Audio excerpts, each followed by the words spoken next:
much for coming tonight. So my mother, Robin, was so excited to be here for months. This was all she was talking about. She'd be up all night for like steroids and unable to sleep. And she's like, well, I'm working on my speech. I'm working on my speech. Okay. So when she was unable to come, she was very upset. And she asked if I would come and read her speech that she prepared for all of you tonight. Good evening.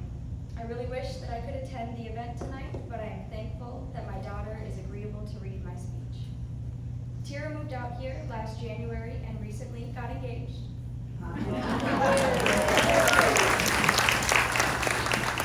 She and her partner are planning a wedding for next fall. My son Ethan is serving as a first lieutenant in the Army National Guard based out of Iowa. He and his wife are expecting a baby in December, meaning I will be a first-time grandma. These are the little things that help to keep my focus on the happier events in life. I want to share my short bio to give you some perspective on my cancer journey. My husband and I moved to Maine in the fall of 2018, and by the spring I was diagnosed with stage 2 breast cancer. I chose a hospital-based setting to attack my cancer, and by March of 2020 I had endured 2 surgeries, several rounds of chemo, 30 days of radiation. I was elated to be told that there was no further evidence of any disease and celebrated that the cancer-free status for a few more years.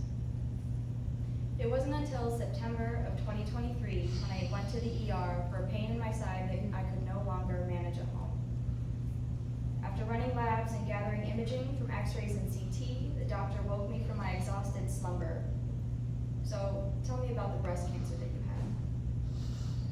The request for more information was sparked after they ran the CT with contrast and discovered that my lungs, liver, chest, and lymph nodes were riddled with tumors.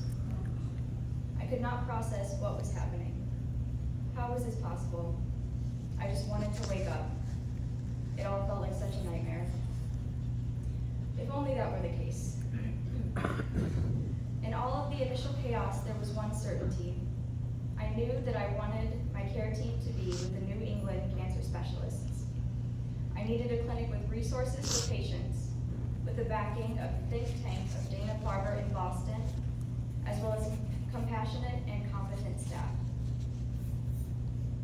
I've been in healthcare and as working as an advanced EMT for over 20 years and have become accustomed to asking difficult questions about my treatment plan and challenging the mentality of, well, that's just the way things are done. The disconnect I felt on my original journey was not one that I wanted to repeat. I was tired of advocating for myself. I was exhausted, incredibly sick, and struggled to take care of myself on a daily basis. Things were going to be different this time. From the moment I walk in and was greeted with a genuine smile from Missy, to the staff that accessed my port, and everyone in between, that is the team. They were all ready to back me for one of the hardest fights that I was about to begin once again. When you're told that you have stage 4 metastatic cancer, there seems to be a somber and very serious tone that comes with the diagnosis. With Next, I could feel the culture of healing. I knew that I was in the right place. This connection was what I had been missing. The holistic approach of supporting the patient and their family and friends is a tremendous advantage towards healing. When I walk in for treatment, I can always count on more than one staff member asking me how I'm doing. And I am honest. There's no hiding fear or even joy of a good scan report. It all deserves to be heard. Addressing being scared, overwhelmed, and occasionally sleep-deprived is as important as the medication itself. I clearly remember one day, my nurse Emma made it a point to pause and listen to my fears in starting a new medication. Sorry. She listened to my fears of starting a new medicine. She broke it down to being in the moment, addressing any side effects that I may encounter that day, and not concerning myself with all of the what-ifs that consumed and fed my anxiety. Those are the kind of people that make Next so special. The human connection goes a long way in healing and squelching fear of things not said. Recently, I had the pleasure of sitting down with Sharon Snell and hearing the story of her husband's fight against cancer. Sharon is the kind of person that I respect tremendously for her vision of helping others as well as her generosity. She told me that she started the Dean Snell Cancer Foundation with humble beginnings, and just look where we are today, 15 years later. Sharon, congratulations on having a vision that will continue to serve as a beautiful legacy for your whole family.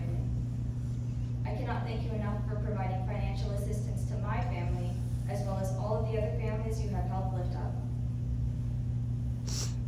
Even though I can't be with you all this evening, I do want to give you something. For just a moment, would you all join hands at your table? Take a deep breath. And just notice the power of connection. This is a priceless gift that gives us hope, reminds us that together we are more, and that we all belong to and are a part of something greater. It is such an honor to share my journey with you.